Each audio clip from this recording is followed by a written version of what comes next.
Olá pessoal, vocês acompanharam aí as eleições na Argentina. Nós tivemos a volta da esquerda ao poder, do kirchnerismo, né, na pessoa do Alberto Fernandes, que derrotou o presidente Maurício Macri, e tem como vice a Cristina Kirchner. O kirchnerismo ele foi inaugurado ali no ano de 2003 com a vitória de Néstor Kirchner para presidente da Argentina, que depois saiu e deixou, em 2007, deixou a Cristina Kirchner, que é a sua esposa, como presidente. E aí depois da Cristina Kirchner, de uma grave crise, foi eleito o Maurício Macri, né, em oposição, mas ali centro-direita. E agora os Kirchner retornam ao poder, né, sendo vice desse novo presidente, né, que é o Alberto Fernandes, do Partido Justicialista, né, que são de esquerda. E eu quero destacar aqui algumas diferenças entre o Brasil e a Argentina que foram fundamentais para que a esquerda retornasse ao poder naquele país. Mas eu não vou focar aqui nas questões econômicas, porque os indicadores econômicos e sociais na Argentina são semelhantes, tem algumas divergências, mas são semelhantes, e tiveram sua relevância, principalmente na questão econômica, para essa mudança, mas você pode encontrar essas informações facilmente na internet. O que eu quero focar aqui é na questão política. A principal diferença que existe entre o Brasil e a Argentina está no status político, né, que como a partir dessas informações que eu dei no início do vídeo, lá os Kirchner de esquerda eles passaram cerca de 13 anos no poder, assim como o PT passou aqui no país, mas lá os Kirchner ainda continuaram com tanta força, né, que o que nós temos hoje é um poste elegendo outro poste, falando uma linguagem bem coloquial. A Cristina Kirchner foi um poste eleito por Néstor Kirchner, que é o marido dela, e agora nós temos esse Alberto Fernandes, que é um poste da Cristina Kirchner, né, que está como vice dele. E aqui no Brasil a situação não foi assim. O PT saiu do poder por uma vontade popular e política, né, que foi consumada no impeachment, e depois nas urnas com a vitória do Bolsonaro. Então é uma situação diferente. Mas essa situação ela está assim, e um dos motivos principais que eu quero destacar nesse vídeo é por causa da Lava Jato.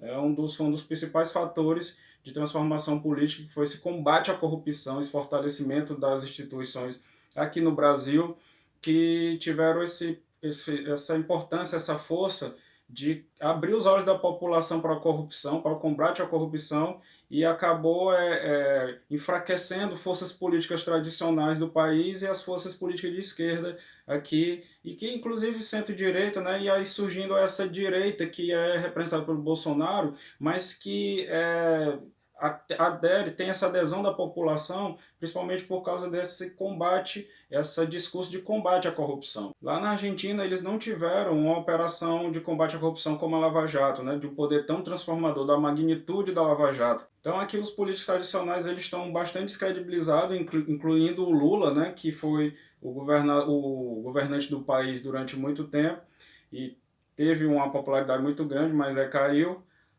Lá na Argentina não foi assim, né? Os políticos tradicionais e os de esquerda eles continuaram com plena liberdade para agir.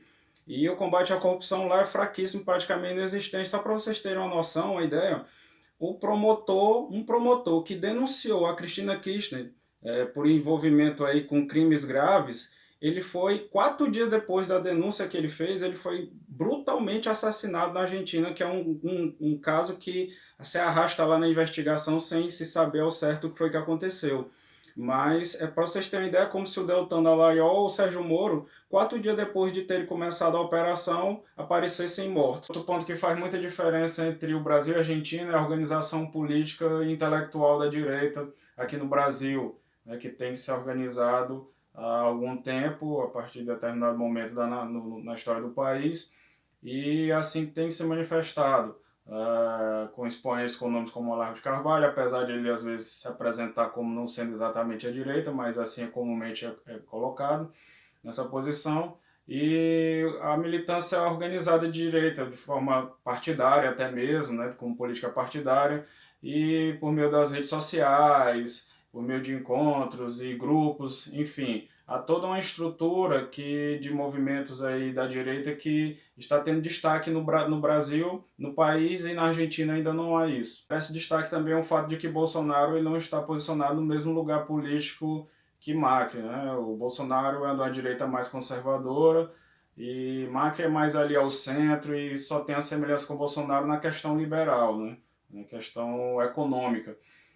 O Bolsonaro é mais conservador e acaba tendo uma proximidade maior com a maior parte do eleitorado aqui no Brasil, maior do que Macri lá na Argentina. Aí há um último ponto que eu quero destacar, né, também relacionado a todos esses, que é o apoio da Igreja Evangélica no Brasil a Bolsonaro, né? Os evangélicos agora demonstram dar um apoio perene, né, mais constante a Bolsonaro, que não tem mais vinculação apenas com a questão econômica, mas está ligado mais à questão conceitual, questão principiológica, né? Alguns esse conservadorismo que a igreja evangélica agora procura mais na política, e os evangélicos eles são aí cerca de 40% da população brasileira, mas as pesquisas mostram que eles dão a maioria, a imensa maioria dos evangélicos dá o apoio a Bolsonaro, enquanto que os católicos, apesar de ser a maioria, ainda estão ali ao selo de 50, da metade para baixo, né,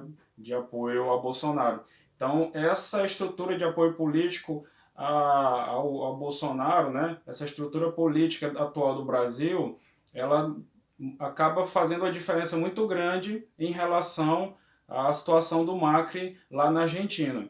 Então, esses pontos que eu queria destacar. Se você gostou desse vídeo, compartilhe, curta, se inscreva no meu canal.